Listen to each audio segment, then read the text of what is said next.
Manager সাহেব, sir আপনার বুকের পাড়া কত বড়? স্যার বেশি না, মাত্র 46। বকটা বাংলো কেন? স্যার বাঁধ ভেঙে যায়, কালভার্ট ভেঙে যায়, হৃদয় ভেঙে যায়, কোনো সমস্যা নেই, কেউ অভিযোগ না। স্যার আমরা লোহার বা পিতলের মগ সেল করি না স্যার। আপনি আমার বাইরে ছিলেন, আপনার চাকরি খাওয়ার আগে আপনারা খাইয়ে দিব। স্যার তাহলে আপনার নুন আসতে হবে স্যার, আমার এখন ডিউটি চলছে। কি নাম আপনার? স্যার ফরহাদ। কি হন আপনি এখানকার? স্যার আমি এখানকার ম্যানেজার। এটা কোনো নর্মাল মগ না, পারপাসও ইউজ করবে, রাইট? আপনি এটা সলভ করবেন। I am giving you 10 minutes. Shreya, একটু দেখো, প্রবলেমটার সমাধান করো। মানে প্রোডাক্ট দেওয়ার আগে একটু দেখে দেবে, হ্যাঁ ভেঙে যায় কি করে, সব ঝামেলা যেন ফেস করতে না হয়। রং স্যার, আমার এই প্রোডাক্টটা বলছি। আমি খাঙ্কা দিয়েছি, তা হতেই পারে না স্যার। আই জাস্ট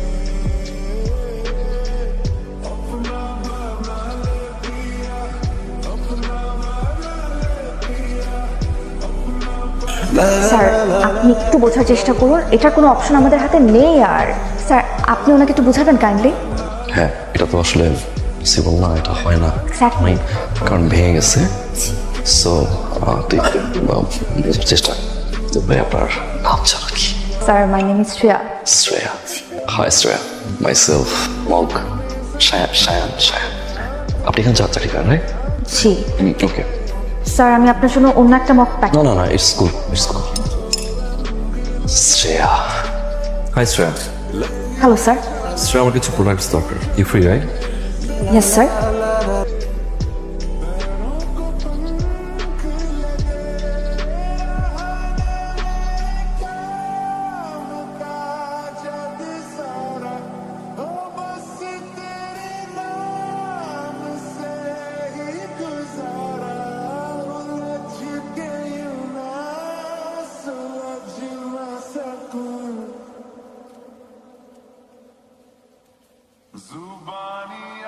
বাহ, মাশাআল্লাহ।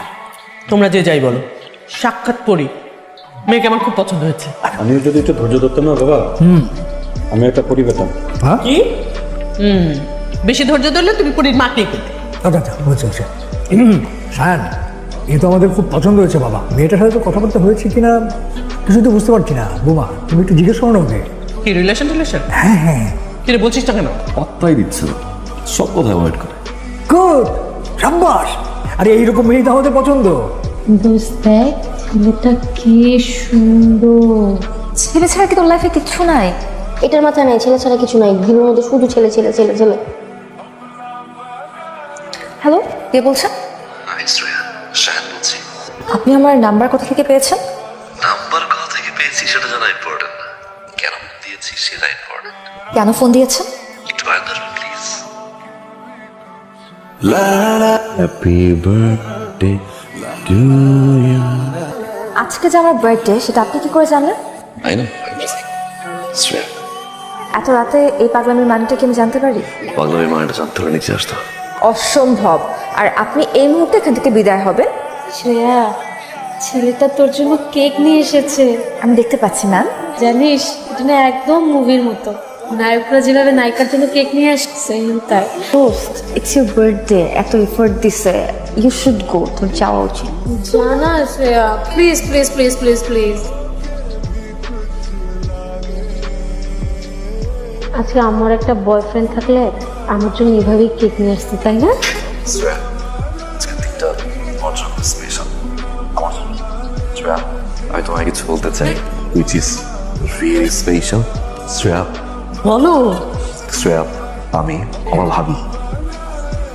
শ্রেয়া, আমি আমি কি এই যে চিরকুটটা লিখেছিলি, সেই চিরকুটটা করি কি দিয়ে বাসায় আসছি। বাসায় লিখে আমি মানে গাড়ি টান দিয়ে গিয়ে বাসা থেকে চিরকুটটা লিখেছি। আরে গাড়ার মতো কথা বলিস, বাট এই চিরকুটে যা লিখেছিলি সেটা মনে নেই? বাবা, বাবা, শ্রেয়া, আমি ভাবি, ও শায়ান, ও আমাদের বাবা।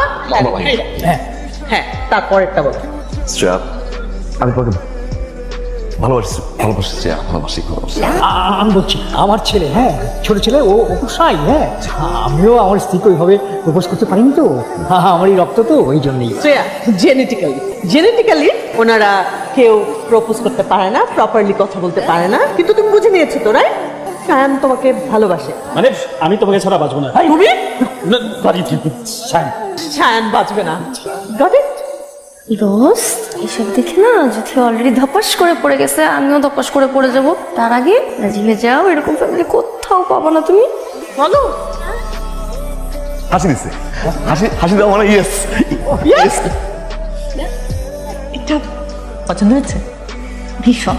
আমি তোমাকে যে কি উপহার দেবো বুঝতে পারছিলাম না।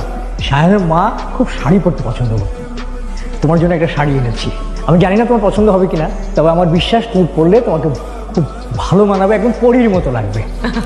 দরকার ছিল না কিন্তু থ্যাংক ইউ। হ্যালো, জরুরি কথা আছে। কি ব্যাপার, হঠাৎ করে এভাবে কথা বলছো? আগে তুমি আমার কথা শোনো, আমি কল না দেওয়ার আগ পর্যন্ত তুমি কল দিবে না। কেন, হরতাল? অনেকটা সেরকমই। মা না হুট করে চলে আসছে, আর মা তো আমার নিঃশ্বাসও পড়তে জানে। আমার না মনে হয় মা টের পেয়ে গেছে আই এম ইন লাভ।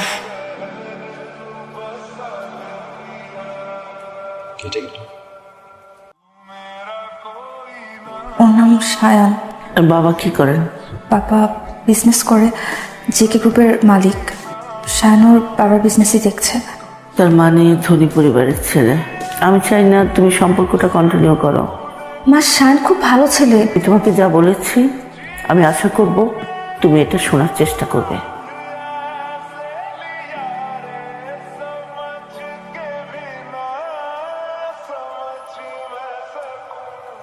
মা মা সায়ান তো কোনো দিক থেকে অযোগ্য না, কিন্তু তাও তুমি বলেছো ওর থেকে আমাকে দূরে থাকতে। কেন মা? আমি এই ব্যাপারে তোর সাথে কথা বলতে চাই না। কিন্তু মা আমার তো কারণটা জানতে হবে, আমার তো কষ্ট হচ্ছে এভাবে। মা শোন না, আমিও তোর বাবাকে ভালোবেসে বিয়ে করেছিলাম। প্রেমেরই বিয়ে ছিল। নিম্ন মধ্যবিত্ত পরিবারের সন্তান হয়ে তোর বাবার সেই উচ্চবিত্ত পরিবারে আমার অ্যাডজাস্ট করতে খুব কষ্ট হচ্ছিল। ওরা আমাকে মেনে নিচ্ছিল না। কি বলছো মা? হ্যাঁ মা, তারপর যখন একটু একটু ওরা আমাকে মেনে নিচ্ছিল, আমিও অ্যাডজাস্ট করতে শুরু করলাম। তখনই তোর বাবাকে হারালাম। তোর বাবার মৃত্যুতে সব কিছু ওলটপালট হয়ে গেল। আমাকেও বাড়ি থেকে বের হতে হলো। কিন্তু মা, সব পরিবারের মানুষরা তো একরকম হয় না। কিন্তু সব উচ্চবিত্ত পরিবারই সম্পত্তি নিয়ে একটা হানাহানি থাকে। আমি এই সম্পত্তির হানাহানিতে টিকতে পারিনি মা। আমি তোকে নিয়ে বের হলাম, চাকরি করলাম। আমার সেই ছোট্ট চাকরির টাকায় তোকে অনেক কষ্ট করে বড় করেছি মা। তোর জীবন আর আমার জীবন তো একই। আমি চাই না মা তোর ভাগ্যটা আমার মতো হোক। এটা কি বললো Shreya? Does it make any sense? আমার ফ্যামিলির অবস্থান ভালোটা আমার দোষ? একজনের ফ্যামিলির অবস্থান ভালো হলে সে মানুষটা ভালোবাসতে পারে না, এই ধারণা আন্টি কিভাবে পোষণ করে আমি জানি না। সায়ান, যে মানুষটা লাইফে এই ধরনের একটা ঘটনা ঘটে গেছে, তার তো সে ঘটনা থেকে বের হয়ে আসা এত সহজ না।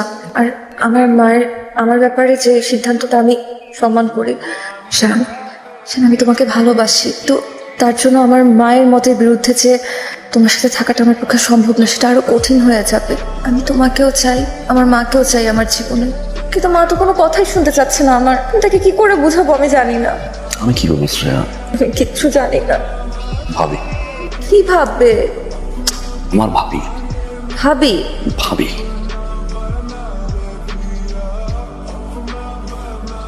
আন্টি, আসসালামু আলাইকুম। ওয়ালাইকুম সালাম। ভালো আছেন? জি ভালো আছি। আপনি কি এই এলাকায় নতুন এসেছেন? আমি থাকি মফস্বলে, আমার মেয়ে থাকে। ও আচ্ছা, আপনি জব করেন ওখানে? জি। আন্টি, আসলে হয়েছে কি, আপনার চেহারা একদম আমার শাশুড়ির সাথে মিলে যায়, সেজন্য আমি গাড়ি থেকে দেখেই আপনাকে থামালাম। কিছু মনে করবেন না। না না, ঠিক আছে। আপনাকে যদি একটু বাসায় নিয়ে যেতে পারতাম খুব ভালো লাগতো আন্টি। আরেকদিন যাব, আজকে না। আন্টি প্লিজ এক কাপ চা খেয়ে চলে আসবেন, প্লিজ প্লিজ চলুন না। আচ্ছা ঠিক আছে। থ্যাংক ইউ আন্টি, আসুন। বিশ্বাস করেন আমি একদম চমকে গেছি। আপনি দেখতে হুবহু আমার বড় খালার মতো। এই কি বলছো? তুমি কি আম্মার চেহারা ভুলে গেছো? আন্টি চেহারা পুরো আম্মার মতো। দেখো দেখো, ভালো মতো দেখো। মার খালার চেহারা তো একদম একই রকম ছিল। তোমরা তো খুবই মজার মানুষ। শুধু মজার মানুষ মুখে মুখে বললে তো হবে না আপা, এই যে আপনার জন্য আমি চা নিয়ে এসেছি। আপনি জানিয়ে এসেছেন? আরে আমাদের বাসায় মেহমান আসলে পরে আমরা নিজেরাই আপ্যায়ন করে থাকি। আপনাদের দেখে খুব ভালো লাগছে, আপনারা বেশ ফ্রেন্ডলি। হ্যাঁ হ্যাঁ, আপনি একদম ঠিক বলেছেন। জানেন, আমার ছোট ছেলে একটা মেয়েকে খুব পছন্দ করে, সে কথা সে অকপটে আমাদের কাছে স্বীকার করেছে। কিন্তু সমস্যা কি জানেন, মেয়েটির মা তার মেয়েকে আমার ছেলের কাছে বিয়ে দেবে না। কেন? তার একটা মিসকনসেপশন আছে, রিচ ফ্যামিলির মানুষজন বা এলিট ফ্যামিলির লোকজনদের মধ্যে পারিবারিক বন্ডিংটা থাকে না। আপনাকে একটা কথা বলি, আমার স্ত্রী আমার বাবার প্রতিষ্ঠিত স্কুলের হেডমাস্টারের মেয়ে ছিল। আমরা প্রায় 40 বছর একসাথে সংসার করেছি। আমাদের দুজনের মধ্যে ভালোবাসার বন্ডিংটা এমন ছিল যে ওর শেষ দিন পর্যন্ত আমরা দুজনকে প্রচন্ড ভালোবেসেছি। আন্টি, আমার দেবর সায়ান, ও যে মেয়েটিকে পছন্দ করে, মেয়েটি তার মাকে অনেক ভালোবাসে। সেজন্য মায়ের কথা সে ফেলতে পারছে না, কারণ মা যে রাজি না। আমার মেয়েটিও একটা ছেলেকে পছন্দ করে, ওরাও রিচ। আমি রাজি হইনি। এখন আফসোস হচ্ছে, তারাও যদি আপনাদের মতো মন মানসিকতা হতো তাহলে আমি না করতাম না। সেটা চাইলে এখনো সম্ভব বেআইন সাহেবা। বেআইন সাহেবা? আচ্ছা দাঁড়ান। সায়ান, মামুনিকে নিয়ে আয় তো। শ্রেয়া, তুই এখানে? প্লিজ আপনি শ্রেয়াকে কিচ্ছু বলবেন, আমি ওকে আসতে বলছি। আমি আপনাকে বলেছিলাম না আমার ছেলে একটা মেয়েকে ভালোবাসে, এই সেই মেয়ে আপনার শ্রেয়া। আন্টি, আসলে আমাদের সিচুয়েশনটা আপনাকে বোঝানোর জন্য এভাবে করে আপনাকে নিয়ে এলাম। আপনি অনুমতি দিলে আমরা আপনার মেয়েকে আমাদের করে পেতে চাই।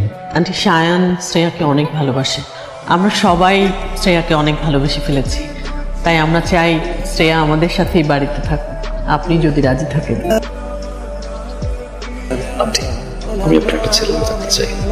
আই প্রমিস, আমি কখনো শ্রেয়াকে কষ্ট দিব না, প্লিজ।